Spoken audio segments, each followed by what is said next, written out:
सिंह और आप सभी का स्वागत है हमारे YouTube चैनल दी ऑनलाइन कोचिंग पर। आज एक नए टॉपिक के साथ एक नया लेक्चर स्टार्ट कर रहे हैं। पिछली वीडियो में हम लोगों ने जो टॉपिक पढ़ा था जिसका नाम था chromosomal theory of inheritance, Hindi में जिसे बोलते हैं आनुवंशिकता का गुणसूत्रीय सिद्धांत, उसे हमने पढ़ा। क्या चीज़ें हमें उससे पता चली, क्या बताया गया था उस थ्योरी में। तो दो सटन और वोवेरी नाम के दो वैज्ञानिक थे जिन्होंने ये बताया कि जो जीन होती हैं, पहले मतलब जो कैरेक्टर्स होते हैं, जो लक्षण होते हैं, किसी भी ह्यूमन के जो कैरेक्टर्स हैं, किसी मानव के जो लक्षण हैं, वो एक पीढ़ी से, एक जनरेशन से दूसरी पीढ़ी यानी सेकंड जनरेशन में जीन्स के थ्रू जाते हैं। ठीक है, ये चीज़ हमें पता है। जब हम लोगों ने चैप्टर किया था तभी से हमें पता है, तभी स्टार्टिंग में मैंने बता दिया था कि कैरेक्टर्स को कौन लेकर जाता है, जीन लेकर जाता है। और फर्स्ट वीडियो से अभी तक के लेक्चर में मैं यही चीज़ जो है दोहरा रही हूँ कि कैरेक्टर्स को कौन लेकर जाता है, जीन्स लेकर जाते हैं। ठीक है, तो जो सटन और वोवेरी थे उन्होंने अपनी थ्योरी, उन्होंने क्रोमोसोमल थ्योरी ऑफ इनहेरिटेंस में ये बात बताई कि जो जीन्स होते हैं वो क्रोमोसोम यानी गुणसूत्र पर पाए जाते हैं। तो हम ये भी बोल सकते हैं कि जो लक्षण है उसे एक पीढ़ी से दूसरी पीढ़ी में, एक जनरेशन से दूसरी जनरेशन में कौन लेकर जा रहा है, क्रोमोसोम यानी गुणसूत्र लेकर जा रहे हैं। और कहीं ना कहीं ये बात सच थी, कहीं ना कहीं क्या ये बात सच ही थी। जो मेंडल ने 3 नियम दिए थे, law of dominance, law of segregation और लॉ ऑफ इंडिपेंडेंट असॉर्टमेंट, वो तीनों ही नियम इस थ्योरी पर हमने जब प्रयोग किए, जब हम लोगों ने जीन्स के टर्म की जगह हम लोगों ने क्रोमोसोम के टर्म्स को डराइव किया, तो हमें वो सारी चीज़ें पता चली और सारी चीज़ें लागू होती हैं उस पर, मेंडल के नियम भी लागू होते हैं। तो ये सारी चीज़ें जब हमें पता चली तो हमने जो एक वैज्ञानिक थे जिनके बारे में आज हम लोग पढ़ने वाले हैं, थॉमस हंट मॉर्गन जिनका नाम है, उन्होंने 1933 में सटन और वोवेरी का समर्थन करते हुए उन्होंने एक्सपेरिमेंटली प्रूफ दिया। किस चीज़ का प्रूफ दिया? उन्होंने प्रूफ दिया क्रोमोसोमल थ्योरी ऑफ इनहेरिटेंस का, जो कि थ्योरी हमें किसने बताई थी? जो कि थ्योरी हमें बताई थी सटन और वोवेरी ने। तो उन्होंने थ्योरी तो बता दी कि हाँ ऐसा ऐसा होता है, जीन जो है क्रोमोसोम पर पाए जाते हैं, एक जनरेशन से दूसरी जनरेशन में क्रोमोसोम लेकर जाते हैं, तो ऐसा ऐसा होता है। तो इस चीज़ को प्रूफ किसने किया? प्रूफ किसने किया?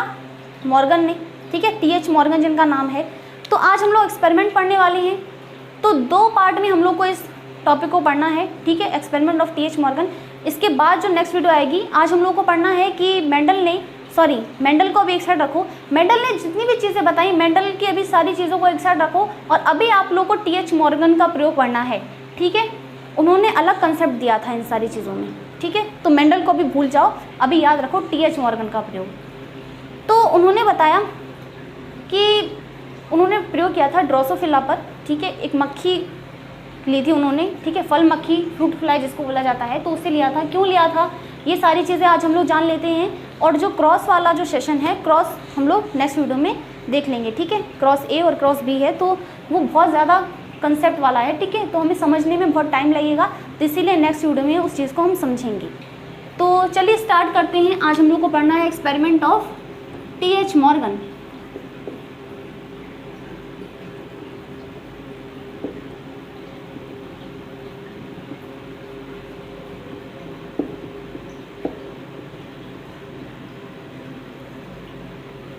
मॉर्गन का प्रयोग, क्या एक्सपेरिमेंट दिया था उन्होंने, क्या एक्सपेरिमेंट किया था?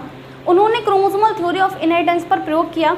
उन्होंने साथ ही साथ ये चीज़ बताई कि जो कपलिंग और रिपल्शन जो प्रोसेस होता है, ठीक है, समझेंगे तो अभी कंफ्यूज मत होना, अभी सिर्फ जो मैं चीज़ बता रही हूँ उसे ध्यान से सुनो। उन्होंने कहा कि कपलिंग यानी कि मिलना और रिपल्शन यानी कि अलग होना, जुदा होना, वो दोनों ही एक ही घटना के 2 रूप हैं। ठीक है, तो वो दोनों ही क्या है, एक ही घटना के रूप हैं। ये चीज़ उन्होंने बताई। उन्होंने साथ ही साथ ये बताया कि गुणसूत्र पर जो पास होते हैं, जो जीन पास होते हैं वो लिंकेज को दर्शाते हैं, और जो जीन अलग अलग होते हैं वो रिकम्बिनेशन को प्रोसेस को फॉलो करते हैं। ठीक है, तो लिंकेज और रिकम्बिनेशन वाला जो चीज़ है वो हम लोग नेक्स्ट वीडियो में ही कवर कर लेंगे। हाँ, समझ आज लेंगे। और क्रॉस क्योंकि लिंकेज और रिकम्बिनेशन पर ही बेस करता है, तो वो हम लोग नेक्स्ट वीडियो में पढ़ेंगे। ठीक है, तो टीएच मॉर्गन जो थे उन्होंने क्या किया, पहला पॉइंट मैं लिखूंगी। तो पहला पॉइंट ये है कि सन 1933 में थॉमस हंट मॉर्गन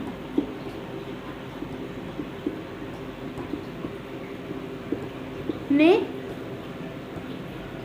प्रयोग किया। कब किया? 1933 में, ठीक है। सटन नोवेरी का समर्थन करते हुए इन्होंने प्रयोग किया। किस पर किया? ठीक है, जो एक्सपेरिमेंटली मटेरियल था वो क्या था, ठीक है। तो किस चीज़ पर उन्होंने प्रयोग किया, तो इंग्लिश में भी लिख देते हैं।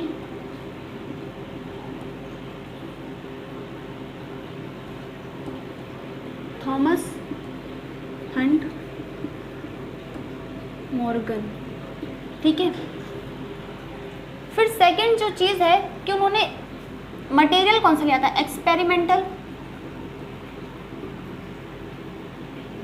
Experimental material. क्या लिया था उन्होंने experimental material?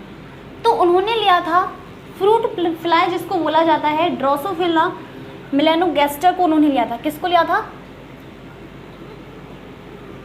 Drosophila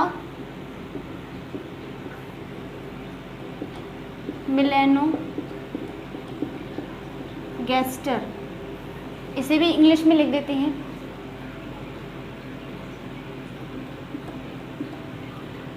Drosophila melanogaster, ठीक है। इस पर उन्होंने प्रयोग किया था, जिसे फ्रूट फ्लाई, फल मक्खी भी कहा जाता है। क्या कहते हैं? फल मक्खी, फ्रूट फ्लाई। पता नहीं मॉर्गन को मक्खियों से इतना क्यों लगाव था, ठीक है। ये ज़्यादातर ड्रोसोफिला या फिर मक्खियों पर ही अपने प्रयोग करते थे, और इसी कारण इनका जो नाम है टी.एच. मॉर्गन को, जो टी.एच. मॉर्गन है, उन्हें क्या बोला जाता है? फ्लाईमैन ऑफ जेनेटिक्स, ठीक है। क्या बोला जाता है? फ्लाईमैन ऑफ जेनेटिक्स इनको बोला जाता है, ठीक है। तो मक्खियों पर ये ज़्यादातर अपने प्रयोग करते थे इसी कारण से। ओके, मॉर्गन ने ये भी चीज़ बताई, उन्होंने ये कहा था कि जो क्रोमोसोम्स होते हैं, सॉरी जो जीन्स होते हैं, वो एक्स क्रोमोसोम पर, किस पर? मॉर्गन ने क्या बताया कि जीन जो होते हैं, जीन एक्स क्रोमोसोम पर, ठीक है, एक्स गुणसूत्र पर पाए जाते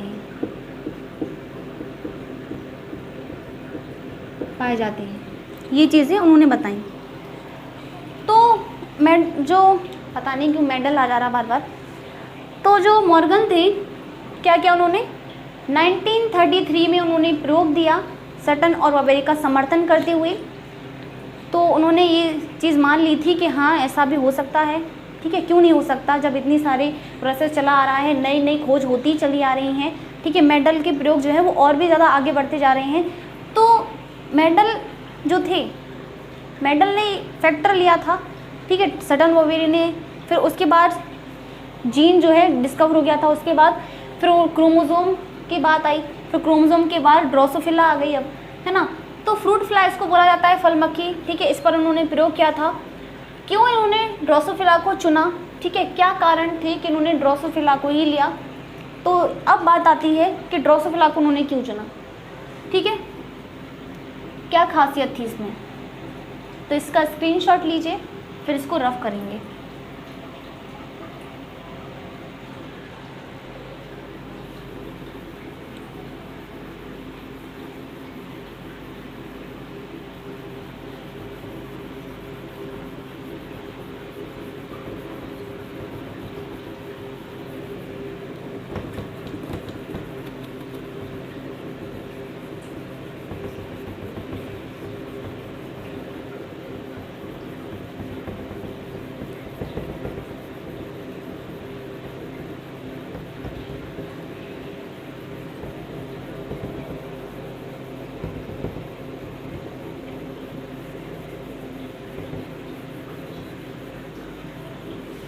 चलो अब क्या बात आती है, वाई, क्यों चुना उन्होंने ड्रोसोफिला कोई और भी तो मक्खी ले सकते थे, मधुमक्खी ले लेते। तो पहला जो कारण है, पहला ये है कि ड्रोसोफिला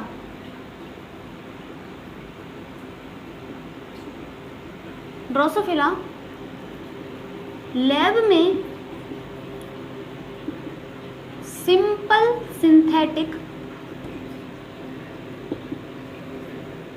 सिंथेटिक मीडियम यानी कि साधारण संश्लेषित माध्यम में ग्रो कर सकती है, वृद्धि कर सकती है, ठीक है। मेल भी तो आ गए साथ में, कर सकते हैं। पहला कारण क्या था कि ये सिंपल सिंथेटिक मीडियम में ग्रो कर सकती हैं लैब में, ठीक है, इसलिए आसान था। दूसरा कारण ये है कि इनका जो लाइफ साइकिल है, इनकी जो जीवन काल है, इनका जीवन काल लाइफ साइकिल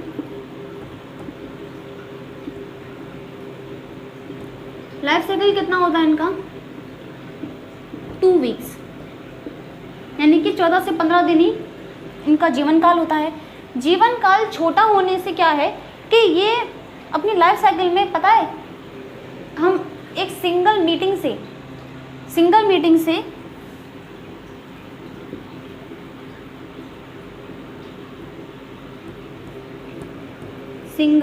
से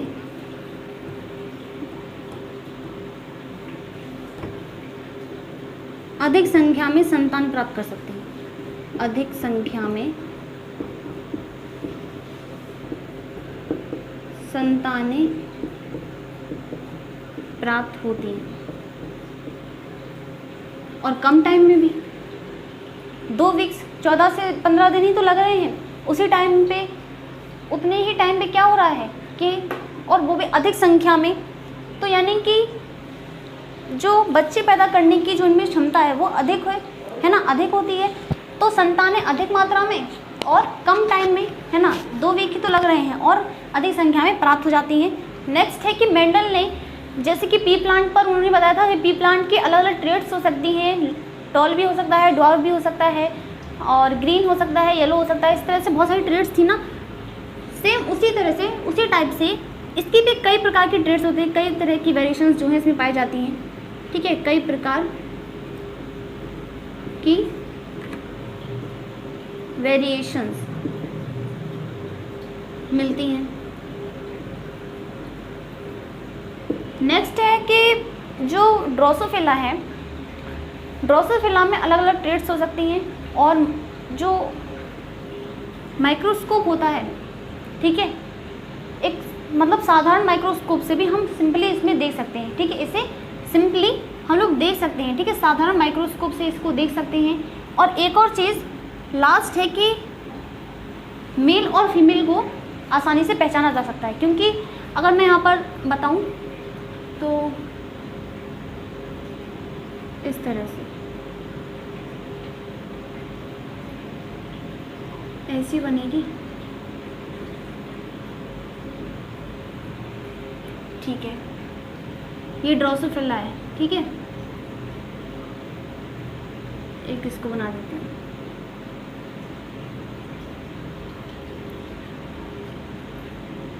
तो यहाँ उल्टा होता है, ये मेल है नाजुक सा और ये फीमेल है दबंग, ठीक है। तो यहाँ पर उल्टा ये होता है कि मेल जो है वो बड़ी होती है और फीमेल छोटा होता है, ठीक है। तो आसानी से पहचान सकते हैं, क्योंकि मेल जो फीमेल है वो मेल के कंपेयर में बहुत बड़ी होती है, ठीक है। तो आसानी होती है, पहचान सकते हैं आसानी से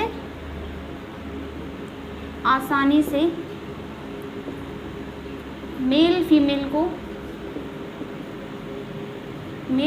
को पहचाना जा सकता है, ठीक है, पहचाना जा सकता है। तो इतनी सी चीज़ें हैं, ये कारण है कि उन्होंने ड्रोसोफिला को क्यों चुना था उन्होंने ड्रोसोफिला को। पहली चीज़ क्या थी, क्या लिखी हुई है कि इसे लैब में सिंपल मतलब साधारण संश्लेषित माध्यम में इसे ग्रो कराया जा सकता है। इसकी वृद्धि जो है सिंपल मीडियम में हो सकती है लैब के अंदर, ठीक है। दूसरी चीज़ कि इसका लाइफ स्पेन जो होता है, लाइफ साइकिल जो होती है इसकी, वो बहुत कम होता है, ठीक है। जीवन काल यानी 14 दिन बहुत कम है ना, कम है। तो 14 डेज यानी कि 2 वीक्स होता है।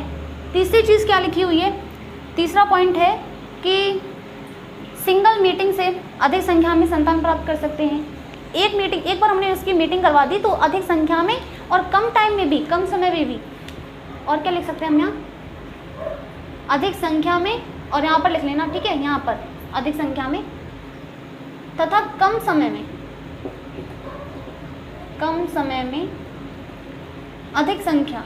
अधिक संतानों को तथा कम समय में अधिक संतानों को हम प्राप्त कर सकते हैं ड्रोसोफिला की। कई प्रकार की वेरिएशंस मिलती हैं, अलग अलग ट्रेड्स पाई जाती हैं, और वो ट्रेड्स जो हैं वो किसके आधार पर होंगी। अभी हम लोग इस जो चैप्टर है इसमें आपके दिए गई हैं कि कौन कौन सी ट्रेड्स हैं। आई कलर, ठीक है, जो कैरेक्टर है आई कलर पर बेस्ड है, और विंग्स का साइज है ना, बॉडी कलर है, तो इस टाइप से, ठीक है। 3 जो हैं दिए गए हैं कैरेक्टर्स, उन्हीं की अलग अलग ट्रेड्स हैं, वेरिएशंस हैं। आसानी से मेल और फीमेल को पहचाना जा सकता है। फीमेल जो है वो बड़ी होती है काफ़ी मेल के कंपेयर में। तो इतनी चीज़ें हैं, ये इतने कारण हैं जिसके कारण उन्होंने, जो मॉर्गन थे, उन्होंने ड्रोसोफिला को अपने प्रयोग में प्रयोग किया, यूज़ किया, ठीक है। अब उन्होंने प्रयोग कैसे किया था, तो यहाँ पर पता है उल्टा होता है। अभी मैं बताऊंगी कि क्या यहाँ पर होता है।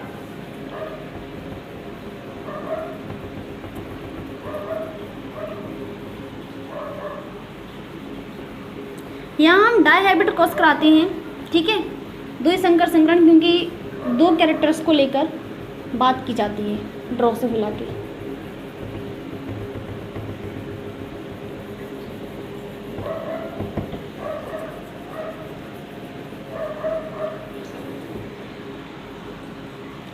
तो अब बारी आती है कि उन्होंने क्या क्या कैरेक्टर्स लिए थे ड्रोसोफिला के, ठीक है, और कौन कौन सी ट्रेड्स।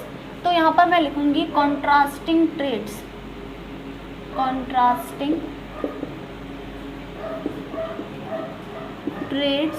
ऑफ ड्रोसोफिला,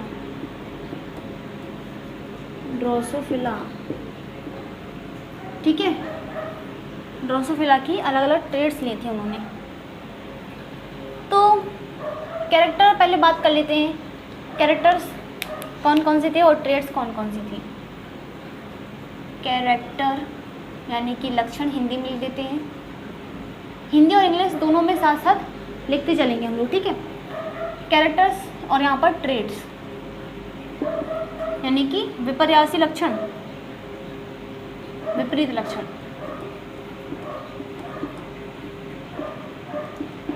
जो पहला कैरेक्टर है उन्होंने लिया था आई कलर,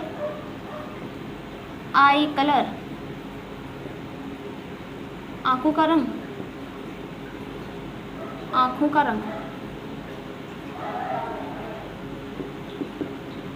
ठीक है। और दूसरा कैरेक्टर लिया था उन्होंने, ऊपर लिख देते हैं थोड़ा, दूसरा जो कैरेक्टर लिया था वो लिया था पंख, बॉडी कलर, ठीक है, शरीर का रंग,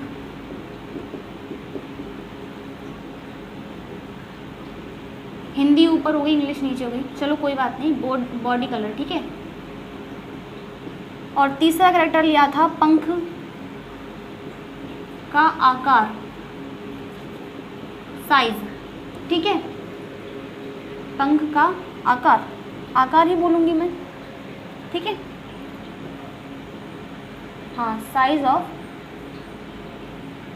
विंग्स, ठीक है। 3 कैरेक्टर्स उन्होंने लिए थे ड्रोसोफिला के।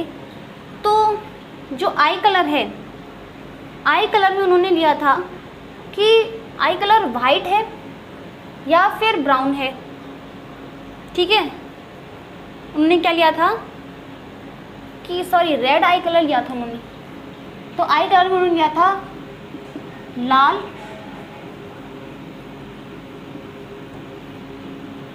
और सफ़ेद। अभी हम डोमिनेंट और रिसेसिव वाले की बात करेंगे, ठीक है, क्योंकि यहाँ पर थोड़ा अलग कंसेप्ट है। और बॉडी में उन्होंने लिया था येलो और ब्राउन, ठीक है। शरीर का रंग कैसा था? रेड एंड वाइट, ये आई कलर है।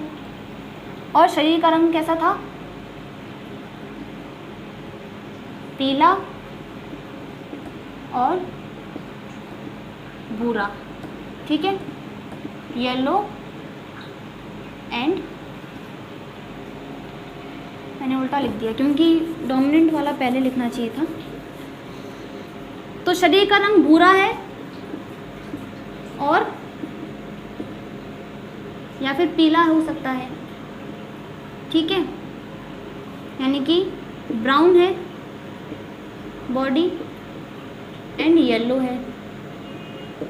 या फिर पंख का आकार, पंख जो हैं छोटे हैं या फिर बड़े हैं?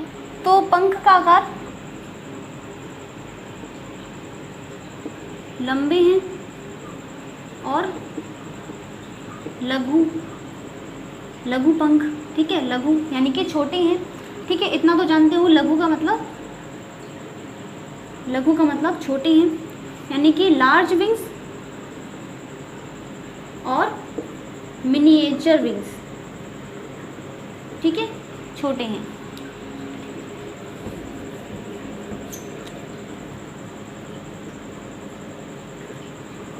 Miniature wings. तो ये उन्होंने कैरेक्टर्स लिए थे और ये ट्रेड्स ली थी, ठीक है। तो कौन कौन सी कैरेक्टर्स और ट्रेड्स ली थी उन्होंने? कॉन्ट्रास्टिंग ट्रेड्स उन्होंने ली थी। तो पहली चीज़, कैरेक्टर में उन्होंने पहला जो कैरेक्टर लिया था, पहला जो लक्षण लिया था वो था आई कलर, ठीक है, आँखों का रंग। ड्रोसोफिला की आँख का रंग जो है वो दो तरह से हो सकता है, लाल आँख का रंग है या फिर सफ़ेद आँख है, ठीक है। दूसरा जो कैरेक्टर है, दूसरा जो लक्षण है वो क्या है? शरीर का रंग, बॉडी कलर। तो बॉडी येलो है, ठीक है, ब्राउन है या फिर येलो है, भूरा रंग है बॉडी का या फिर पीला रंग है। तीसरा जो कैरेक्टर है वो है पंख का आकार, साइज ऑफ विंग्स, ठीक है। पंख जो हैं वो लंबे हैं या फिर छोटे हैं, ठीक है। लघु का मतलब छोटे हैं, छोटे, ठीक है। तो लार्ज विंग्स हैं या फिर मिनिएचर। तो ये उन्होंने कैरेक्टर्स और ट्रेड्स ली थी, उनकी कॉन्ट्रास्टिंग ट्रेड्स। अब हम देख लेते हैं कि डोमिनेंस और रिसेसिव, ठीक है, डोमिनेंट और रिसेसिव वाला कौन सा है।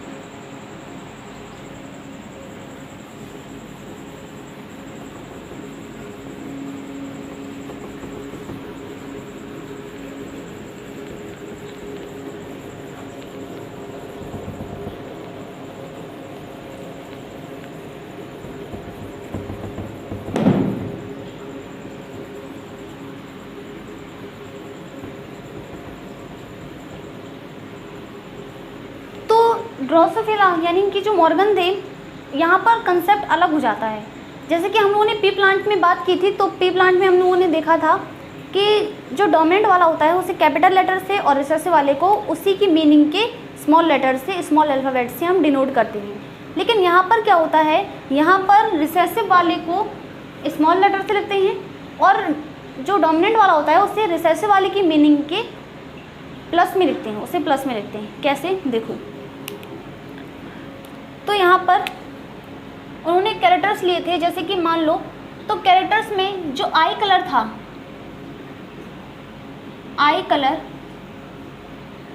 की पहले बात कर लेते हैं। तो आई कलर मैंने कहा था कि वो रेड हो सकती है और क्या हो सकती है? वाइट हो सकती है। तो यहाँ पर उन्होंने क्या बोला? आई कलर रेड हो सकती है और वाइट हो सकती है। तो यहाँ पर रेड वाला जो है वो क्या है? डोमिनेंट है, यानी कि प्रभावी है। मेरी बात को ध्यान से समझना, मैं कहना क्या चाहती हूँ, मैं ये कहना चाहती हूँ कि यहाँ पर उल्टा कंसेप्ट हो जाता है, मेडल जैसी यहाँ पर जो है बात नहीं कही गई। यहाँ पर उन्होंने कहा कि रेड वाला, लाल जो है, जो आंखों का रंग लाल है वो डोमिनेंट है, प्रभावी है, और वाइट वाला जो है वो अप्रभावी यानी कि रिसेसिव है, रिसेसिव, अप्रभावी है, अप्रभावी। तो अब तीसरा वाला जो कैरेक्टर है, तीसरा वाला कैरेक्टर क्या है? Shape of wings, shape of wings, ठीक है, पंखों का आकार वो लार्ज है या फिर मिनिएचर है, ठीक है। तो लार्ज और मिनिएचर, मिनिएचर, तो मिनिएचर को स्मॉल एम से, इसी टाइप से लार्ज वाले को एम और प्लस के साथ। बात समझ में आई? तो यहाँ पर मैं अब पॉइंट क्या लिख देती हूँ, मैं यहाँ पर लिख देती हूँ कि प्रभावी को वन्य प्रकार कहते हैं, वन्य प्रकार कहते हैं, तथा इसे प्लस के साथ लिखते हैं, ठीक है, प्लस के साथ लिखते हैं। बात समझ में आई? तो एक बार मैं यहाँ पर लिख देती हूँ डोमिनेंट प्रभावी वाले कौन कौन से हैं, और यहाँ नीचे लिख देती हूँ अप्रभावी वाले। तो प्रभावी वाले कौन से हैं? प्रभावी वाले हैं स्मॉल एम प्लस, सॉरी पहले कौन सा था? येलो वाला था, पहले येलो था, उसके बाद रेड। तो आंखों का रंग कौन सा था? आंखों का रंग वाइट भी था, है ना। तो पहले W प्लस, ठीक है, आई कलर, और फिर body colour small y plus, और फिर यहाँ पर शेप ऑफ विंग्स तो M से तो स्मॉल m प्लस। ये हो गए प्रभावी वाले। अप्रभावी की अगर बात करूँ तो W, Y और M। तो ये प्रभावी और अप्रभावी हो गए। बात समझ में आई? मैंने क्या बोला? तो कि जो प्रभावी वाले हैं उसे प्लस के साथ लिखते हैं, ठीक है, जो जैसा कि मैंने यहाँ पे बताया। तो इसीलिए मैंने कहा कि यहाँ पर मेंडल वाला, मैंने इसीलिए बोला था ये मेंडल की सारी बातों को अभी एक साइड रख दो, क्योंकि यहाँ पर TH मॉर्गन की अभी बात हो रही है, ठीक है। तो उनका जो कंसेप्ट है वो अलग ही है, इसीलिए उन्होंने अलग ही अलग बातें बोली थी। अब एक बार क्रॉस को समझ लेते हैं। मतलब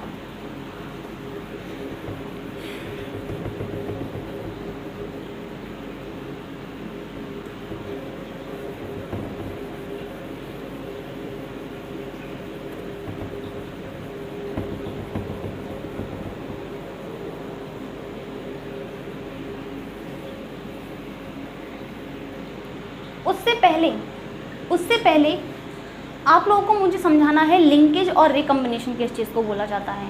देन फिर थोड़ा सा हम लोग देख लेंगे कि अलग अलग प्रकार से टाइप देख लें, या फिर हम लिंकेज और रिकम्बिनेशन को, ठीक है, समझ लेते हैं। देन फिर हम लोग नेक्स्ट वीडियो से ही पढ़ेंगे, ठीक है, नेक्स्ट वीडियो में ही इस चीज़ को पढ़ेंगे। तो लिंकेज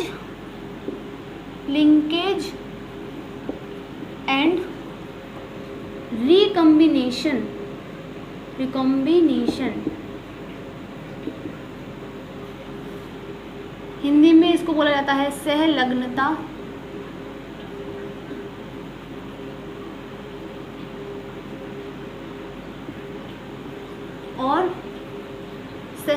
और रिकम्बिनेशन को पुनर्योजन,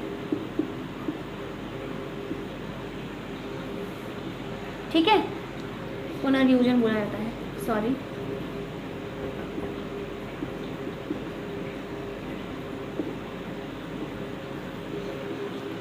तो क्या होता है सहलग्नता और पुनर्योजन? देखो, लिंकेज का मतलब होता है एक दूसरे से लिंक रहना, पास पास करीब करीब रहना, ठीक है। और दूसरी चीज़ की लिंकेज जो है, जो लिंकेज है वो क्या है? एक्सेप्शन है, अपवाद है, किसका? मेंडल थर्ड लॉ, ठीक है। मेंडल का जो तीसरा नियम था इंडिपेंडेंट असॉर्टमेंट वाला, उसी का एक्सेप्शन है। अब हम लोग नेक्स्ट वीडियो में जब हम लोग क्रॉस करवाएंगे तो उसमें ये पता चलेगा कि जब हम लोग इंडिपेंडेंट असॉर्टमेंट वाला जो नियम है वो लागू नहीं होता। जो रेशियो हमें मिलता है इंडिपेंडेंट असॉर्टमेंट में सेकंड प्रोजेनी में 9:3:3:1, ये रेशियो मिलता है, ये रेशियो हमें इसमें नहीं मिलेगा, ठीक है, लिंकेज वाले कंसेप्ट में। तो इसीलिए इसको बोला जाता है क्या? Exception of Mendel's third law, exception of independent assortment, ठीक है, लॉ ऑफ इंडिपेंडेंट असॉर्टमेंट। तो सहलग्नता का मतलब मैंने बताया, सहलग्नता का मतलब होता है पास पास रहना। जो मॉर्गन थे, मॉर्गन ने ये चीज़ बताई कि एक्स क्रोमोसोम जो होते हैं वो जीन जो होते हैं वो एक्स क्रोमोसोम पर प्रेजेंट होते हैं। तो जहाँ भी ये जाएंगे वो साथ साथ ही जाएंगे। जीन जो हैं वो एक्स क्रोमोसोम पर ही प्रेजेंट है तो वो साथ साथ ही जाएंगे। यानी कि मैं यहाँ पर बोल सकती हूँ कि मान लो कि एक क्रोमोसोम है इस टाइप से, ठीक है, और एक सेकंड वाला क्रोमोसोम ये है, ठीक है। पहली चीज़, जो इंडिपेंडेंट असॉर्टमेंट वाला जो नियम दिया था मेंडल ने, उसमें उन्होंने क्या बताया था, उसमें उन्होंने बताया था कि चाहे कोई कुछ भी हो वो इंडिपेंडेंटली होते हैं। जो जीन है वो इंडिपेंडेंटली असॉर्ट होते हैं। उन्हें ये मतलब नहीं है उन्हें किसके साथ जाना है, इसी के साथ जाना है या इसी के साथ रहना है, इससे ही अलग होना है। वो खुद अपनी मर्जी से करते हैं, उन्हें जिसके साथ भी जाना है। मान लो कि एक क्रोमोसोम है कैपिटल ए और ये है स्मॉल ए, एक क्रोमोसोम है कैपिटल बी और एक है स्मॉल बी। तो ये कैपिटल ए वाला इसके साथ भी कंबाइन हो सकता है और इसके साथ भी मीट कर सकता है। स्मॉल ए वाला इसके साथ भी कर सकता है और इसके साथ भी कर सकता है, उसकी मर्जी है। यही तो हमारा थर्ड लॉ कहता है मेंडल का, है ना, यही चीज़ बोलता है। लेकिन लिंकेज के कंसेप्ट में ये बात बोली गई है कि अगर एक क्रोमोसोम पर दो जीन यानी कि कैपिटल ए और स्मॉल बी दोनों ही प्रेजेंट हैं, इसी तरीके से एक क्रोमोसोम पर स्मॉल ए और स्मॉल बी दोनों ही प्रेजेंट हैं, तो ये मजबूरन है कि उसे साथ साथ ही रहना है, वो अलग नहीं हो सकते। और ये चीज़ लिंकेज कहलाती है। लिंकेज में क्या बोला गया है कि एक गुणसूत्र पर पाए जाने वाले दो जीनों को ही लिंक्ड जीन बोला जाता है, ठीक है, लिंक्ड जीन बोला जाता है। यानी कि यहाँ पर एक जीन में है कैपिटल ए और यहाँ पर है कैपिटल बी, इस टाइप से यहाँ पर है स्मॉल ए और इस टाइप से है स्मॉल बी। तो ये जहाँ भी जाएंगे इन दोनों को साथ साथ रहना है, क्योंकि एक दूसरे से क्या है, लिंक है, कितने पास पास हैं। तो लिंकेज और रिकम्बिनेशन वाला जो कंसेप्ट है वो डिस्टेंस पर क्या करता है, डिस्टेंस पर ही लागू होता है, ठीक है, उसी पर डिपेंड करता है कि डिस्टेंस कितना ज़्यादा है। अगर पास है, अगर ये दोनों पास है, जीन जो है क्रोमोसोम पर पास पास हैं, पास पास हैं, पास पास, तो वहाँ पर लिंकेज है। और पुनर्योजन रिकम्बिनेशन का मतलब है अलग होना। तो देखो ये जहाँ भी जाएंगे साथ साथ ही जाएंगे, ठीक है। और पुनर्योजन की अगर मैं बात करूँ तो पुनर्योजन में क्या होता है कि मान लो कि एक जीन है, तो इसको मैं शेड कर देती हूँ इस टाइप से, ठीक है, और एक ये जीन है, दो अलग अलग जीन है, सॉरी क्रोमोसोम, ठीक है, इस टाइप से। मैंने यहाँ पर कहा कि यहाँ पर एक ए है, एक बी है और यहाँ पर एक सी है, ठीक है, यहाँ पर एक स्मॉल है, स्मॉल बी है और एक स्मॉल सी है, ठीक है। ये कैपिटल सी, इसको और थोड़ा बड़ा बना देते हैं, स्मॉल सी। रिकम्बिनेशन में क्या होता है कि जो प्रोजेनी बनती है, फर्स्ट जो प्रोजेनी बनती है, जो संतति बनती है वन जनरेशन, उससे पहले ये आपस में मिलते हैं। कैसे मिलते हैं, तो ये आपस में इस टाइप से मिलेंगे, कुछ इस टाइप से। ये क्या है, ये ऊपर वाला है, ठीक है, और ये नीचे वाला है। तो ये इस तरह से मिलेंगे और मिलने के बाद क्या होता है कि इसका कुछ पार्ट ये ले लेगा और इसका कुछ पार्ट ये ले लेगा। अगर लिंकेज 50-50% चांसेस हो सकते हैं कि लिंकेज हो भी सकता है, नहीं भी हो सकता, रिकम्बिनेशन हो भी सकता है, नहीं भी हो सकता, ठीक है। तो होता क्या है कि अब क्या होगा, जो प्रोजेनी होगी, तो मान लो ऊपर वाला इस टाइप से था,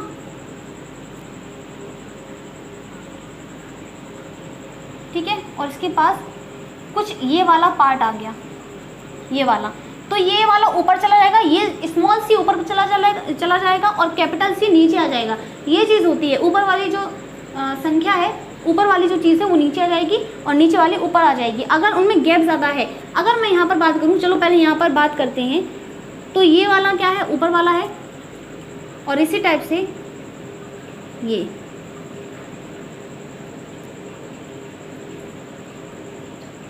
यहाँ पर देख लेते हैं इस तरह से। तो आपने देखा मैंने क्या बताया कि कुछ पार्ट जो है ले लेंगे, लेकिन ये अलग नहीं होंगे। तो यहाँ पर कैपिटल ए, कैपिटल बी और यहाँ पर स्मॉल सी आ जाएगा। स्मॉल सी का कुछ पार्ट आ गया ना, तो स्मॉल सी क्या है, ऊपर चला गया। इसी टाइप से यहाँ पर स्मॉल ए, स्मॉल बी, लेकिन यहाँ पर कैपिटल सी आ गया क्योंकि इन दोनों में गैप था। तो ये पूरी तरीके से तो अलग हो गए, ठीक है, अलग तो हुए। ज़रूरी नहीं है कि ये बिल्कुल मतलब कोने से ही ब्रेक होंगे, ठीक है, कोने से ही ब्रेक होंगे। ये बीच से भी होकर इनका कुछ पार्ट है जो जा सकता है। लेकिन मैंने यहाँ पर आप लोगों को एक चीज़ बताने की कोशिश की है कि यहाँ पर अगर आप देखोगे तो यहाँ पर क्या है, डिस्टेंस कम है, ठीक है। और ए और सी की अगर मैं बात करूँ, अब मैं अगर बात करूँ कि ए, इसमें देखना ए और बी में, ए और बी से कितना दूर है, ठीक है, ये क्या है, क्लोजली है, क्लोजली लिंक्ड है। इसी तरीके से अगर मैं बात करूं स्मॉल ए और स्मॉल बी की, तो ये भी क्लोजली है, ठीक है, बहुत पास पास है, लिंक्ड। लेकिन अगर मैं बात करूं कैपिटल ए और सी की, या फिर मैं बात करूं स्मॉल ए और सी की, तो क्या ये क्लोजली है? नहीं है। देखो कितना गैप है, कितना गैप है। तो मेरी एक बात हमेशा रखना, पुनर्योजन, सहलग्नता और पुनर्योजन में जो चीज़ है, ये चीज़ बताई जाती है कि सहलग्नता उस चीज़ को बोला जाता है कि अगर एक क्रोमोसोम पर दो जीन पास पास है तो उसे सहलग्नता बोलेंगे, ठीक है। पास पास है तो उन्हें अलग करना मतलब मुमकिन है। ए और बी को अलग करना मुमकिन है, सॉरी नामुमकिन है, ठीक है। अगर हम बीच से अगर यहाँ पर कोई सी होगा तो हाँ ये अलग, तो ये दोनों साथ जाएंगे, जहाँ भी जाएंगे ये दोनों साथ जाएंगे। लेकिन ऐसा नहीं हो सकता कि कैपिटल ए अलग हो गया और कैपिटल बी अलग हो गया। हो सकते हैं, लेकिन अगर वो किस पर डिपेंड करता है, डिस्टेंस पर। जितना ज़्यादा डिस्टेंस होगा रिकम्बिनेशन उतना ही ज़्यादा होगा, और जितना कम डिस्टेंस होगा रिकम्बिनेशन नहीं होगा, वहाँ पर सहलग्नता है क्योंकि लिंक है वो एक दूसरे से। तो यही चीज़ बोली गई है। आई होप ये समझ में आया होगा आप लोगों को, ठीक है। तो यही चीज़ बताई जाती है कि सहलग्नता का मतलब है कि जीन जो है वो पास पास है तो उन्हें अलग करना मुश्किल है, तो वहाँ पर पुनर्योजन की जो क्रिया है वो नहीं हो सकती। लेकिन पुनर्योजन कब हो सकता है, जब जीन जो है दूर दूर होंगे तो उन्हें आसानी से ब्रेक किया जा सकता है। तो अभी तक मैंने जो भी चीज़ें बताई मैं उनसे सिर्फ एक शब्द में क्लियर कर दूंगी, क्या कि मैं कह सकती हूँ कि जो लिंकेज है, जो लिंकेज है वो इन्वर्सली प्रोपोर्शनल है किसके, डिस्टेंस बिटवीन जीन्स। यानी कि लिंकेज किसके इन्वर्सली प्रोपोर्शनल है, डिस्टेंस बिटवीन जीन्स। और यही चीज़ क्या थी, यही चीज़ थी रिकॉम्बिनेशन, रिकॉम्बिनेशन है ना। इसी चीज़ को हमने क्या बोला था, पुनर्योजन, और इसको सहलग्नता। तो ये इन्वर्सली प्रोपोर्शनल होते हैं किसके, रिकॉम्बिनेशन के। अगर डिस्टेंस कम है, बहुत ज़्यादा कम है, तो क्या होगा कि जीन्स के बीच में अगर डिस्टेंस बहुत कम है तो वहाँ पर लिंकेज है, उन्हें अलग करना मुश्किल है। लेकिन अगर डिस्टेंस ज़्यादा है, ठीक है, तो वहाँ पर रिकॉम्बिनेशन वाली पुनर्योजन की घटना होगी, वो आसानी से ब्रेक हो जाएंगी, ठीक है। तो यहाँ पर एक चीज़ और कि इंडिपेंडेंट असॉर्बमेंट का ऐसे अपवाद क्यों कहा जाता है, ठीक है, स्वतंत्र अपव्यूहन का अपवाद क्यों कहा गया है, क्योंकि जब हम लोग सेकेंड प्रोजेनी में देखते हैं, ठीक है, सेकेंड जनरेशन में देखते हैं, तो वहाँ पर रेशियो जो है वो अलग अलग आता है। जो 3 कैरेक्टर्स हमने लिए उसमें से जो रेड आई यानी कि W और W प्लस, W और येलो वाला, तो आई कलर और चलो ये नेक्स्ट वीडियो में हम लोग कवर कर लेंगे, ठीक है। तो वहाँ पर ऐसी चीज़ बताई जाती है कि आँखों का रंग जो है वो रेड आई कलर और ब्राउन बॉडी जो होती है उनका रेशियो अलग टाइप से आता है, ठीक है। इस तरीके से विंग्स के बेसिस पर भी जो रेशियो है वो अलग तरह से आता है। तो बस इतनी सी चीज़ मुझे समझानी थी रेशियो। अब हम लोग को क्रॉस करना है, ठीक है, कैसे जो कैरेक्टर्स हैं उनके अलग अलग ट्रेड्स में क्रॉस करवाया जाता है। तो उसमें दो बेसिस पर हम क्रॉस करवाएंगे, एक तो लिंकेज के बेसिस पर और एक रिकॉम्बिनेशन, ठीक है, दोनों चीज़ करवाएंगे। तो रेशियो भी अलग अलग तरीके से मिलता है, ठीक है। तो बस इतनी सी चीज़ मुझे समझानी थी और उम्मीद करती हूँ कि ये वीडियो आपको पसंद आएगी। आज की वीडियो यहीं तक रहने देते हैं, अब मिलते हैं सीधा नेक्स्ट वीडियो में, तब तक के लिए बाय बाय।